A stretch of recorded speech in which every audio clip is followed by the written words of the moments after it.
اللہ تعالیٰ نے رمضان میں زوجہ کے قریب جانے سے صحابہ کو منع کیا تھا. بڑا دلچسپ واقعہ ہے.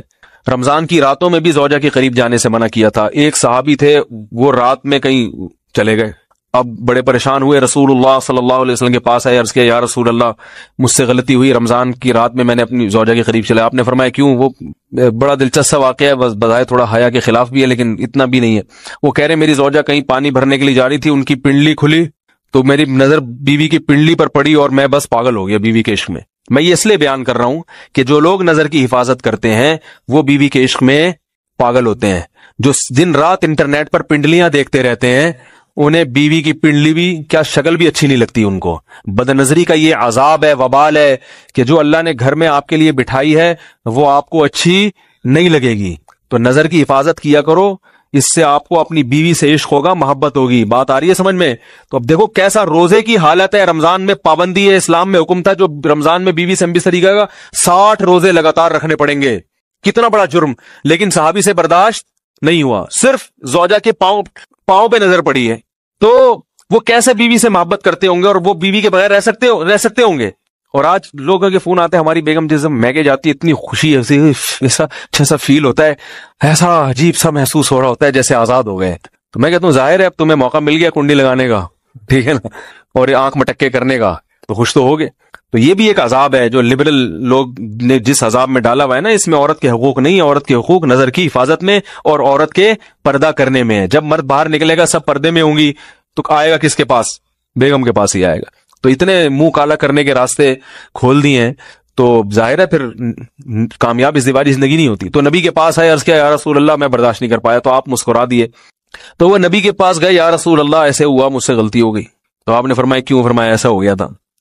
تو آپ صلی اللہ علیہ وسلم نے فرمایا 60 روزے رکھو لگاتار. انہوں نے فرمایا ایک کی طاقت نہیں ہے، اس میں یہ ہو گیا 60 کیسے رکھوں گا، نہیں ہے طاقت 60 کی.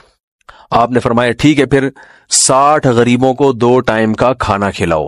فرمایا اس کی بھی طاقت بولو بھائی نہیں ہے. اتنے میں ایک صحابی لائے کوئی چیز صدقہ کرنے کے لیے. تو آپ نے فرمایا چلو اصل حکم تو یہی ہے کہ 60 روزے یا پھر 60 غریبوں کو کھانا، وہ نہیں تو چلو فی الحال ان کو تنبیہ کے لیے کچھ ان سے صدقہ کروا لیتا ہوں. فرمایا چلو یہ فلاں خیرات کی ایک چیز لے کر آئے ہیں، تم یہ لے کے غریبوں میں بانٹ دو. انہوں نے فرمایا مجھ سے زیادہ غریب پورے مدینہ میں بھائی کوئی بھی نہیں. آپ صلی اللہ علیہ وسلم مسکرانے لگے، فرمایا جاؤ کھاؤ اور بچوں کو کھلاؤ. اور بھائی غلطی بھی ہوئی اور گھر میں راشن بھی آ گیا. تو اس کے بعد قرآن کی آیت نازل ہوئی کہ احل لکم لیلۃ الصیام الرفث الی نسائکم ہن لباس لکم وانتم لباس لہن علم اللہ انکم کنتم تختانون انفسکم فتاب علیکم وعفی عنکم فالآن باشروہن وابتغوا ما کتب اللہ لکم. فرمایا اللہ کو پتا ہے کہ تم اس حکم پر عمل نہیں کر سکتے، لہٰذا رمضان کی راتوں میں تمہیں اپنی بیوی کے پاس جانے کی اجازت ہے، لہذا ان کے پاس جایا کرو اور اس اولاد کو تلاش کرو جو اللہ نے تمہارے مقدر میں لکھ دی ہے. قرآن جہاں بھی بیوی سے ریلیشن قائم کرنے کی بات کرتا ہے اولاد کا ذکر لازمی کرتا ہے، یعنی تلاش کرو اس اولاد کو جو اللہ نے تمہارے لیے لکھ دی ہے. ما کتب اللہ لکم، ما کتب اللہ علیکم نہیں ہے.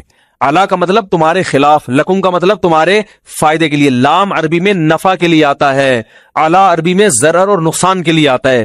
فرمایا یہ نہیں کہ اس اولاد کو تلاش کرو جو بطور پینلٹی کے اللہ نے تمہارے متھے لگا دی ہے، جو اللہ نے تمہارے فائدے کے لیے لکھ دی ہے. اس سے پتہ چلتا ہے اسلام اولاد کی کثرت پہ کس قدر حریص ہے. بات آ رہی ہے اور بھی اس بارے میں آیتیں قرآن مجید کی، مگر میں اب زیادہ تفصیل میں نہیں جاؤں گا.